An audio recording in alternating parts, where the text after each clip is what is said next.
حضرت عمر بن العاص رضی اللہ تعالی عنہ سے مروی ہے کہ جب اللہ تعالیٰ نے اسلام لانے کا خیال میرے دل میں ڈالا تو میں رسول اللہ صلی اللہ علیہ وسلم کی خدمت میں حاضر ہوا اور میں نے عرض کیا، اپنا ہاتھ بڑھائیے تاکہ میں آپ سے بیعت کروں۔ پس آپ نے اپنا دانا ہاتھ آگے کر دیا، پس میں نے اپنا ہاتھ کھینچ لیا تو آپ نے فرمایا، عمر تمہیں کیا ہوا؟ یعنی تم نے اپنا ہاتھ کیوں کھینچ لیا؟ میں نے عرض کیا، میں ایک شرط لگانا چاہتا ہوں۔ آپ نے فرمایا، تم کیا شرط لگانا چاہتے ہو؟ میں نے عرض کیا، یہ کہ میری خطائیں بخش دی جائیں۔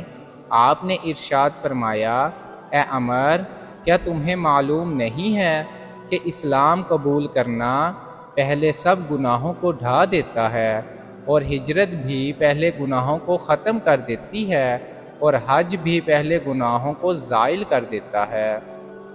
ان حضرت صلی اللہ علیہ وسلم نے گناہوں کی مغفرت کے بارے میں اسلام کے علاوہ ہجرت اور حج کی تاثیر کا ذکر اس موقع پر یہ ظاہر کرنے کے لیے فرمایا کہ اسلام تو اسلام، اس کے بعض اعمال میں بھی گناہوں سے پاک صاف کر دینے کی خاصیت ہے۔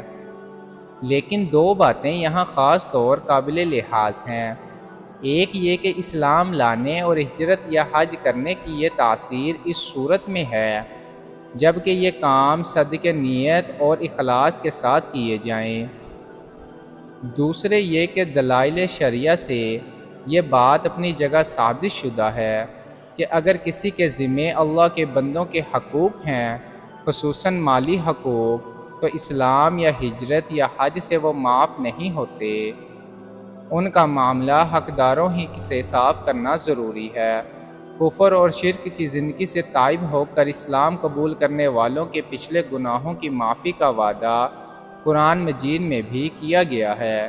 ارشاد ہے، اے رسول ان لوگوں سے کہہ دیجئے جنہوں نے کفر کا ارتکاب کیا کہ اگر وہ باز آ جائیں تو ان کے پچھلے گناہ بخش دیے جائیں گے۔